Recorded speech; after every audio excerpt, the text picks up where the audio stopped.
We're just saying if you're digging it up and you're going to stir it up, clean it up.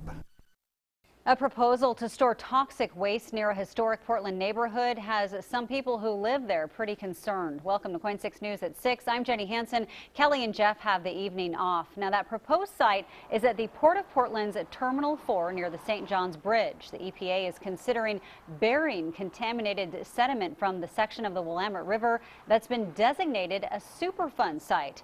Sally Showman is live in North Portland. And Sally, you spoke with neighbors and the port today, and what did you find out?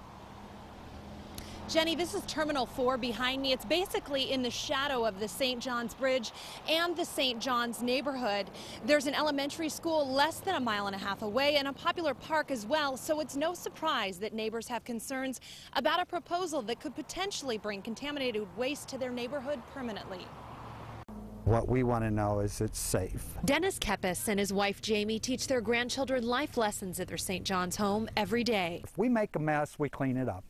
That's the way we do it at our house. He's hoping the EPA and the Port of Portland clean up a very big mess in the Willamette without exposing his neighborhood to toxic chemicals. We're just saying if you're digging it up and you're going to stir it up, clean it up. The Willamette River from the Broadway Bridge to Sauvie Island is a superfund site with toxic waste lining the river.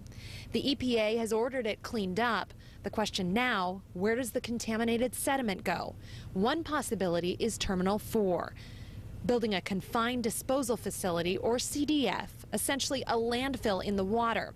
A berm would separate the toxic sediment from the Willamette River, and then it'd be covered with fill material. It's just phenomenal to me that they can dig it up out of the river and then turn around and put it back in the river. It seems to me you would clean it up and dispose of it. There are no decisions being made right now. There's no proposal on the table.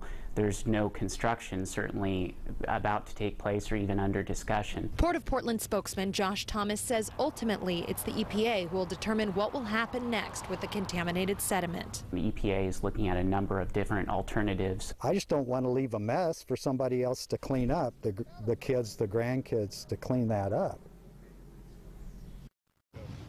At the EPA's request, the Port of Portland has prepared more than half of the design work to bury the waste here. An EPA spokesman says that was to determine the feasibility of that option. Now, the EPA is not expected to release a proposal on this project for another year, and there will be a public comment period after that does happen in 2014. There have been so many questions of late from neighbors and concerns that the EPA is holding a public meeting, and that is August 22nd at the BES Water Lab on North Burlington at 5:30 p.m. Reporting in North Portland, Sally Showman, KOIN 6 News. Be sure to follow that story. Okay, thank you, Sally.